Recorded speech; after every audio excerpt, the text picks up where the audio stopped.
2026 தேர்தலில் சீமானுக்கும் விஜய்க்கும் தான் போட்டி என கூறியுள்ள அமைச்சர் ஐ பெரியசாமி, முதலமைச்சர் மு.க.ஸ்டாலினுக்கு யாரும் போட்டி இல்லை எனவும், கம்யூனிஸ்ட் கட்சி திமுக கூட்டணியிலிருந்து விலகாமல் இருந்திருந்தால் அதிமுக ஆட்சிக்கு வந்திருக்காது என தெரிவித்துள்ளார். இந்த தேர்தலை பொறுத்தளவில் இப்போ போட்டி 2 பேத்துக்கு தான், சீமானுக்கும் விஜய்க்கும். எங்களுக்கு யாருமே போட்டி இல்லை. நான் அன்னைக்கே சொன்னேன், தலைவர் தளபதிக்கு அவருக்கு முதலமைச்சருக்கு போட்டி யாரும் இல்லை.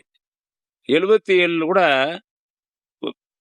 எம்பி எலெக்ஷன் அப்ப கம்யூனிஸ்ட் கட்சியெல்லாம் எங்களோட கூட்டணியில் இருந்தாங்க. 77 எம்ஜிஆர் முதலாக பொதுத் தேர்தலை சந்திக்கிறார்.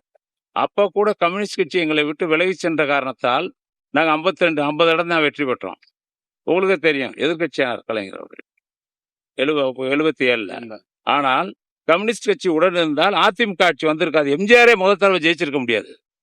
கம்யூனிஸ்ட் கட்சி எங்களை விட்டு போனதால் தான் அன்றைக்கு நாங்கள் ஆட்சி வராமல் போச்சு. எல்லாம் 5000 ஓட்டு, 3000 ஓட்டு, 2000 ஓட்டுல போச்சு.